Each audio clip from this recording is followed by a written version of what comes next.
Hi, I'm Elizabeth Cantey, and this is another episode of Living Enlightened Every Day. Today we are exploring the question, do your thoughts create your reality? Let's find out.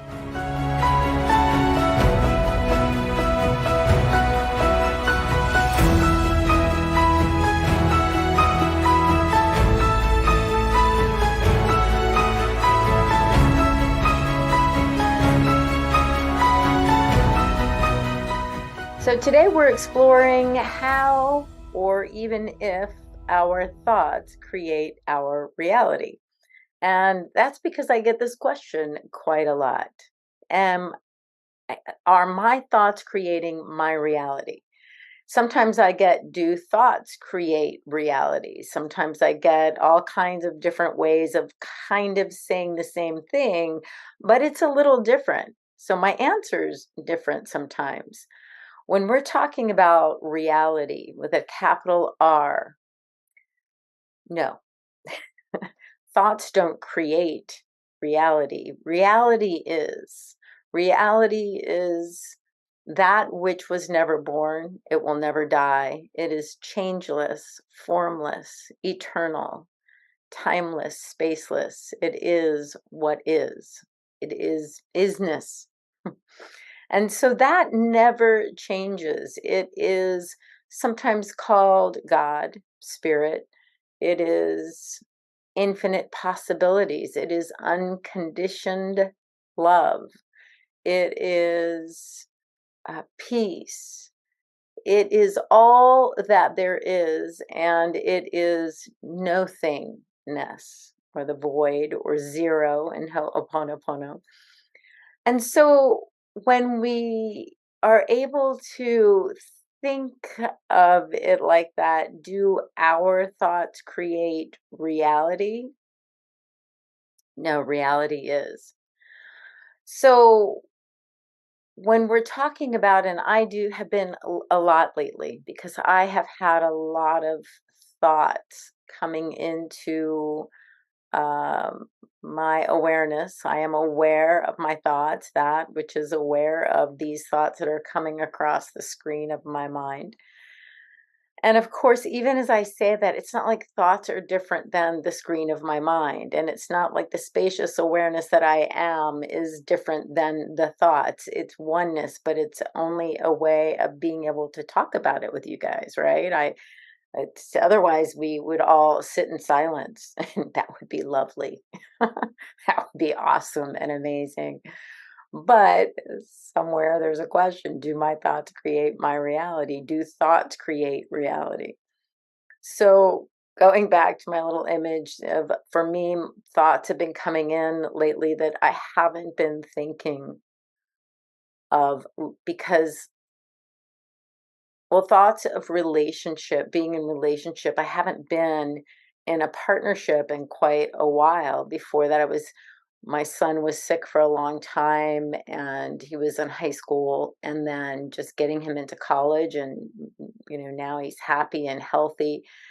It's I haven't had the thoughts that come from being in a new or a constant relationship, living with someone, being a partner, a best friend, all of those things. So the memories of things that had happened to me in other relationships, the things that happened to me in my past, the things that happened to me as a child, the way I saw my parents in relationship, or when they in their divorce and in their other relationships, the way I see my siblings and all of these things, my friends in relationships and in divorce and separation, and all the different things that have accumulated in my life. that I don't think of consciously. But some of them at different times in my life made a huge impression on me, how I live and behave in the world. And I have, if it made me uncomfortable as a child, let's say, if it made me not understand, not have clarity, then I could have pushed it down. I could have just, my ego protects me by saying, let's not deal with this now. Let's go eat ice cream. That's what my 5-year-old would say. Ice cream, sure. And so thoughts, ideas, memories, some things get, I will call squashed, pushed down because the ego, that part of our um, thought system, wants to think that it's separate from those bad feelings, and it can help us by removing them, but they're never really removed. They're sitting there in the background humming, running the program, let's say. And so as we get into new situations, new events, new circumstances, when we change our job, if our relationship changes, if our relationship changes with our children or our spouse, things may come up that are not necessarily well known. Maybe they were forgotten, but it's still running these programs. So it's so good to be aware of things that are happening differently in our lives. We can just notice, wow, I'm having these thoughts, anger, jealousy, loneliness, whatever it is, feeling small, feeling not seen, whatever we have, and then we can do a couple of things about it. One, we can say, where is this coming from? That I'm not a big fan of that, but I understand that some of our logical minds want to sort of dig around and have a sense of it so that they can bless it and let it go, things like that. I totally get that, and I have that instinct with certain things. But other things, I can just feel this welling up in me of whether it's anger, jealousy, or comparison or judgment. And I may not know where it came from, but I know it's here now. This is what I'm feeling. This is what's coming up. And there's a thought process behind it that says, he did this, they did that. I don't like it when he does this or they do that. So I can feel these thoughts come up. And oftentimes I can feel or sense that they have come up before, again and again, meaning this isn't the first time I've ever felt like that, right? So I might have this history, and it might take me back to other times in my life where I felt like that. Now, on the surface, that doesn't sound bad, right? It's not terrible. It sounds like, we're exploring. So there's no bad, there's no good, there's no right, there's no wrong. But being aware means that I get to see sort of something coming and welling up inside me like a wave, about to crash on the shore. And I can just feel it. I can see it. I can sense it in its wholeness. I can sense um, the, let's call it the uh, legitimacy, let's say, the factual evidence of where this comes from, that it's a history of feeling less than or not enough. And I can recognize that that is who I am now. I feel not enough. Or I can recognize that that's something that I used to feel, but it's coming up now. It's coming up again. It's challenging my wholeness, my sense of wholeness, my sense of integrity with spirit, mind, and body. It's like, oh, I am enough. I know myself. I know that I am unlimited, eternal. I am the changeless and the timeless and the spaceless. I am love.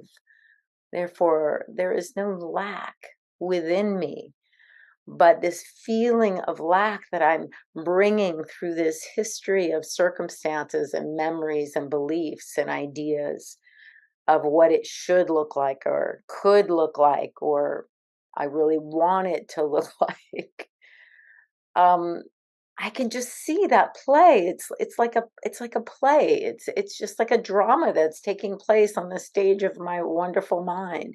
And now for me what I do is I bless all the characters. If it's a memory, if it's something between, my parents or um another relationship or in high school and grade school, these things that came up and made me feel like I shouldn't say they made me feel that way, but I allowed them to the feelings that I felt then, I allowed it to define who I was. Like I feel small, I must not be enough. I don't feel like I'm worthy or I have enough or I'm lovable.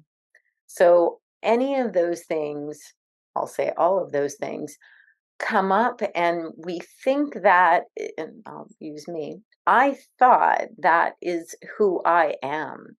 That was my identity for many years. And it was, of course, not a huge part of my identity, but it was always there. It's like an arm or a leg or a hand. It's there. It was part of my identity until I learned how to find out the truth of my being, the essence, the essential nature of who I am. And it begins with the ideas of anything that we can take away from ourselves that isn't essential to our nature, to our being, then that isn't essential to who I am. So I look at who am I, and I'm clearly not my body since this isn't the body I had when I was 2 or 12, or 22. So I recognize that this body reinvents itself and does its thing, and I don't have to identify with any particular part of it. If I did, as my body would, change, I would lose a part of myself. But I am that which realizes that I have been the same me since I was 2 or 12 or 22. And then I can go with the sensations in my body, what I'm feeling. It's definitely sitting in this chair. Even if I was sitting in the chair for 12 hours, it wouldn't be the same sensation. I would be moving around and shifting and changing. And so the sensations would change. They come and they go. So they don't define us, they don't make us who we are. But sometimes we can attach to sensations in our body that we have migraines or we have this situation or we have this condition, we have this dis-ease, and we identify it with it. We can identify with it. Or we can say, this is something that happened to me or that I experienced for a time or whatever it is. And we realize it came and it went. It wasn't always the essential part of who I am. So that's sensations. And then it comes to thoughts, right? I am not the thoughts that I think. I'm aware of thinking. I'm aware of thoughts as they come up. And for my book, the Living Enlightened, the joy of integrating spirit, mind, and body, I did some research. I was thinking about our thoughts, how many thoughts we think during the day. And of course, there's too many differing opinions to really quote, but I think I landed on something like 60,000. And out of those 60,000 thoughts, I think something like 90% are repetitive, meaning we have a lot of habits that we have brought with us. So now we're getting back to the subject of today, the do our thoughts create reality? Well, when we have these repetitive thoughts that have become habits, so they become the things that we do without thinking, then we are energetic beings and we are creating what we've always created with the redundancy of our thoughts and our thinking, our tendencies, our idiosyncrasies, is as how other people would call them. We can say it's my Enneagram. It's my emotional quotient on my Enneagram. It's my Myers-Briggs score. It's this, or it's that I always do that, or that I never do that. So now we're getting into sort of the meat of, do my thoughts create my reality? So reality is, we're not creating reality with thoughts. Thinking is, it's mind. It's the activity of spirit as mind and body. Thinking is, and when we allow ourselves to be in our natural state of being, which is in this spacious awareness of peace and love and joy with no thought, and then the thoughts arise as an activity of consciousness, as an activity of presence, as an activity of spirit, those thoughts are usually inspired. There's something that just, maybe it's a clear understanding of love, or what we've been doing in a relationship. Maybe it's a clear understanding of how to help our child or help ourselves with our dis-ease. Maybe it's just a thought of beauty, or some beautiful moment we're reliving for a second. It just brings a smile to our face. Maybe someone we saw earlier in the day that was just beautiful, some beautiful scene or something. So all of those thoughts are coming from this space of uh, who we essentially are, our nature, the infinite possibilities. So thinking is a beautiful thing when it is inspired thought, and a lot of times there's just um, fun in that. There's inspiration, there's clarity, there's joy. Sometimes it's an insight as to why some relationship isn't working, or something that's, we've been battling with for a while. And we get an insight. Ah, that's what that is. I can let that go now. Ah, that's, you just love the clarity that comes in those moments. And for the rest of the time, what's happening? Well, I'm going to quote, it's been actually, this quote has been attributed to so many people, so I don't know honestly who said it. I think it's been attributed to Mahatma Gandhi and Buddha, and I don't know who else, but so many people. And it probably is, in its iterations, a form of almost every mystic tradition. So I'll read it. Watch your thoughts, they become your words. Watch your words, they become your actions.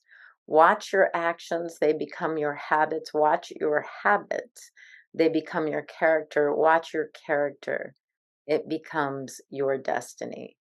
So, on that level, we're being told by some of the greatest spiritual, mystic, and leaders and teachers, yes, your thoughts are creating the life that you are living in this world of effects.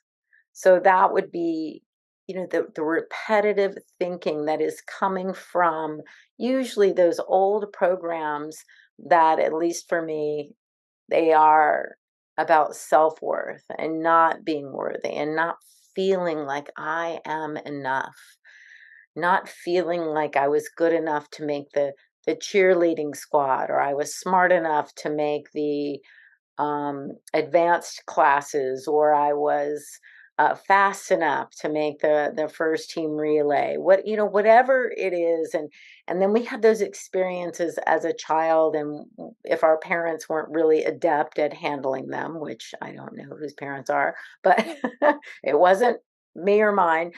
But it's like trying, they get to be part of who I think that I am.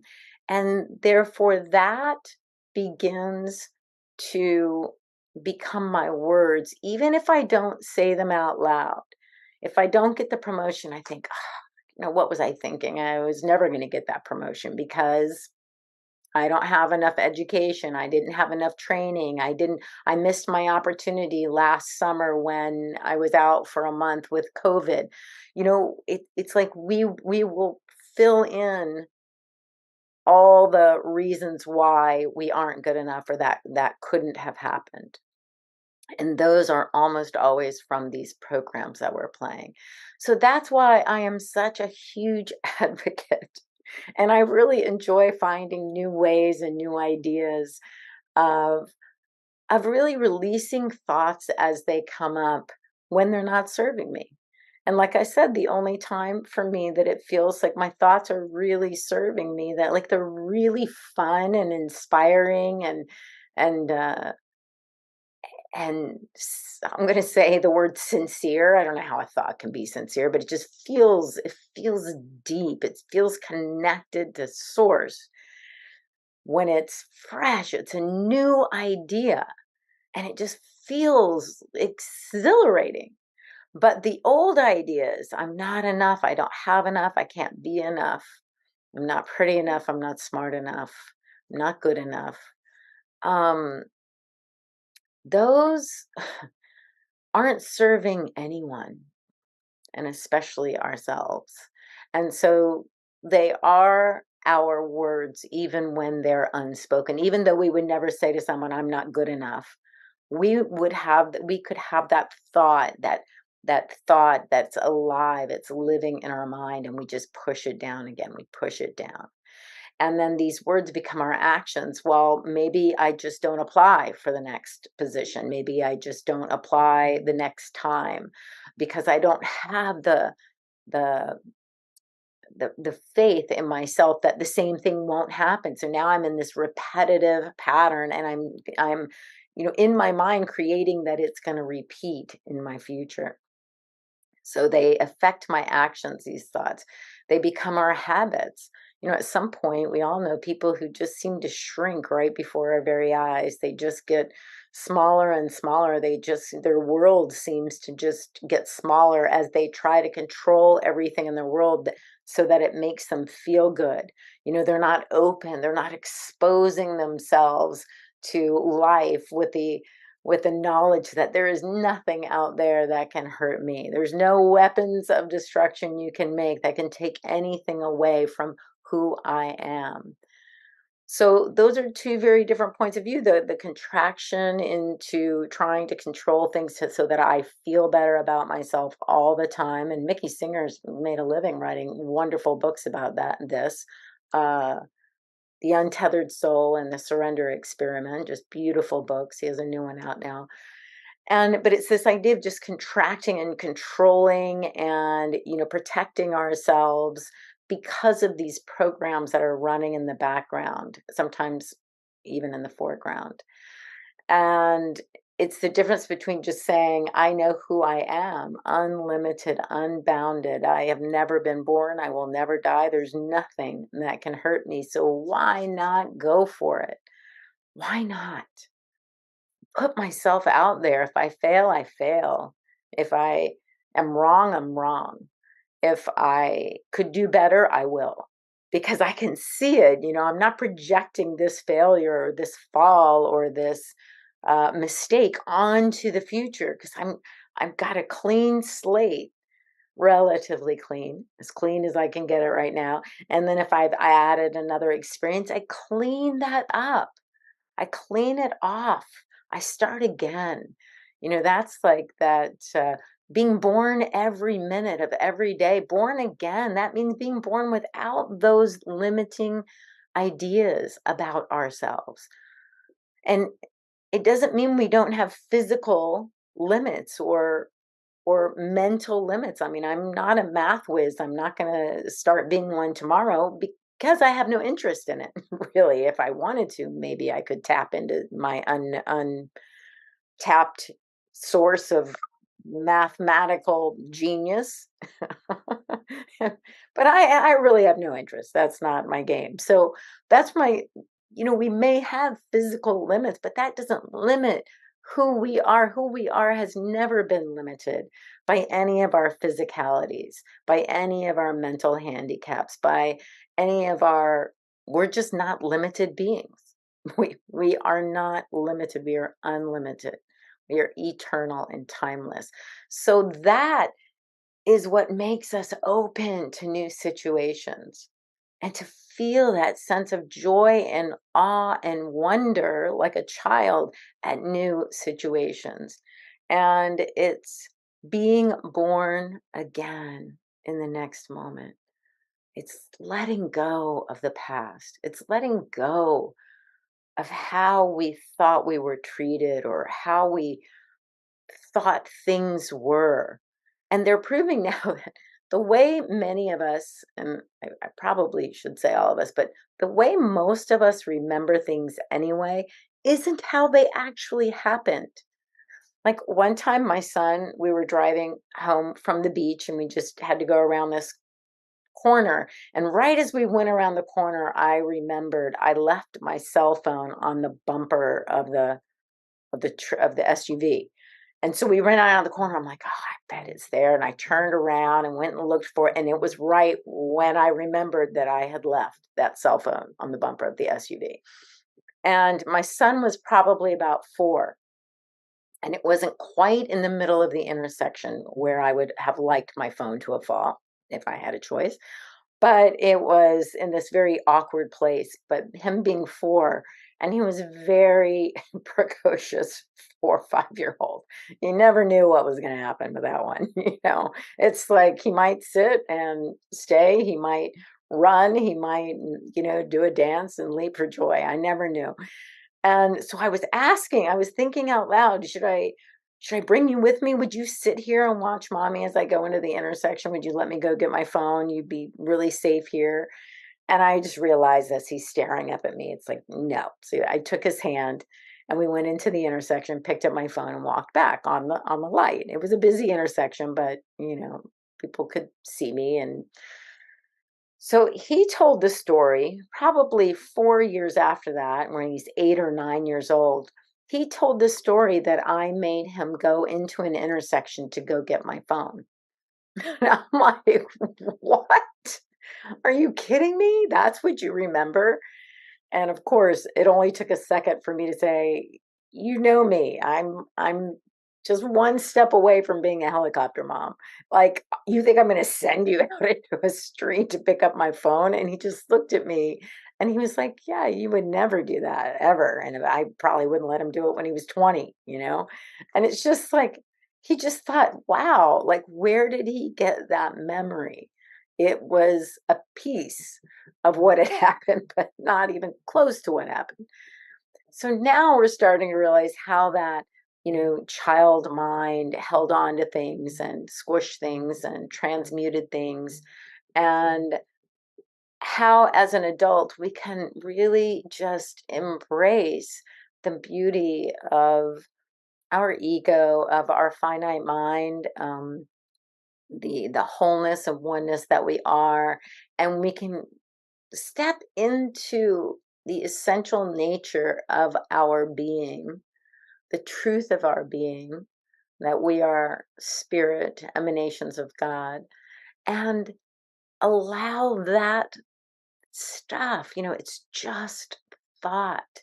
It's just words that became actions, that became habits that we believe are ingrained on our character, and therefore we are projecting our destiny onto this thing we call the future.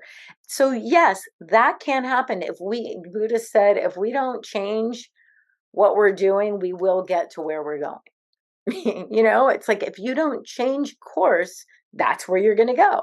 You're heading right there. Keep doing exactly what you're doing. That's where you're going to go.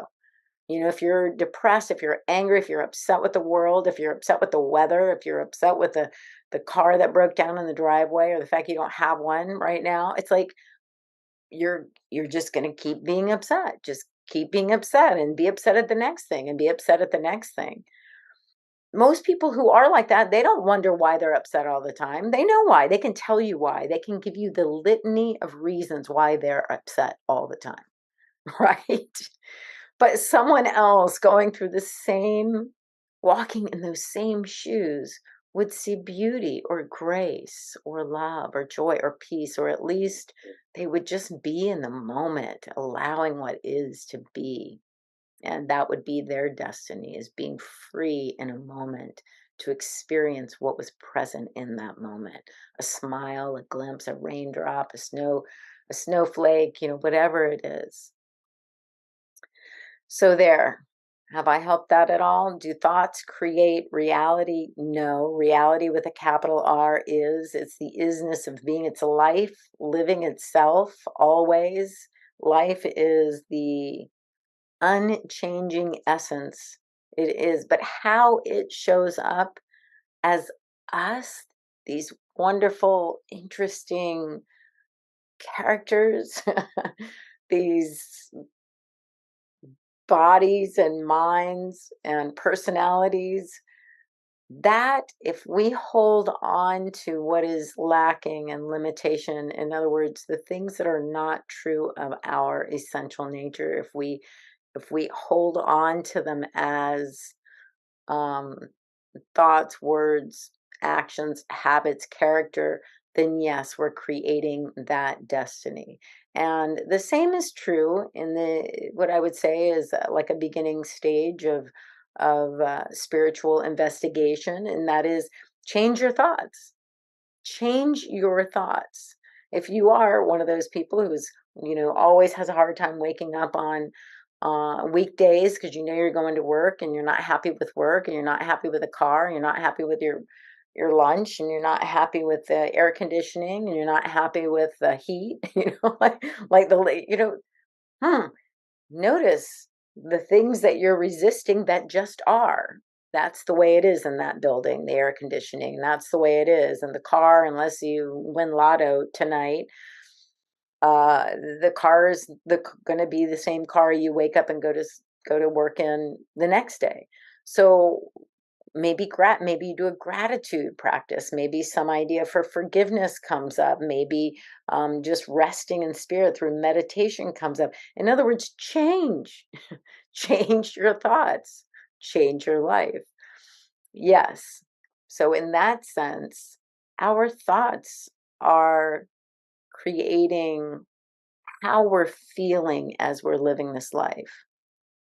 And when we are free from thoughts, when we are able to experience the moment truly as it is, it's magnificent. It's it's free. It's love. It's always available. But as the thoughts come and say, "No, you didn't get this. No, that didn't happen." Resistance creeps in. I love you, resistance. You were a friend of mine from a long time ago, but I'm good. I'm good. I'm not resisting. This is happening. It's not making me comfortable, but it's happening. I'm going to be present to it. I'll be present to it. And as I'm present to it, guess what happens? There's another eternal moment and the next one, and we start living, instead of this horizontal line of time unfolding, we start living in this vertical place of peace, love, joy, abundance. And we are living from our authentic self, the true nature of our being. Does that mean things won't happen that break our hearts, shatter us? I always say the hurricanes come, the weather comes, the storms come, but it doesn't have to move us off our beingness. It's not resisting, surrendering the thoughts of not enough and lack as they come. I surrender that thought. I rest in my wholeness. I surrender that thought. I rest in being. I surrender that thought of lack or limitation, and I recognize that spirit is all that there is, infinite possibilities, unlimited opportunities. That's good. That's good. So don't believe everything you think. Change what you're thinking. And as a way of living enlightened, just be with what is and no thought, and allow inspiration to rise up and inspire you into the next thought, the next moment, the next conversation, the next piece of art or music. Mm, that's living enlightened every day. So thank you. I hope you enjoyed this. If you did, hit like. You can hit subscribe, be notified of the next podcasts as they come up, and share it with a friend. Maybe they're wondering if their thoughts are creating their reality. Now you have the answer. Let me know your thoughts about this, and I hope you laugh, love, and live enlightened every single day.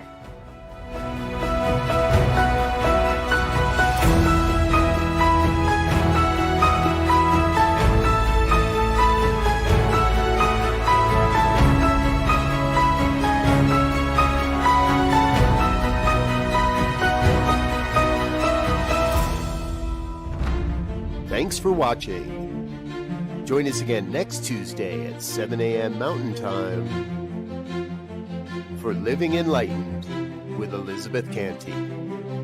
Integrating your spirit, mind, and body. Learn more at www.ntmedia.org.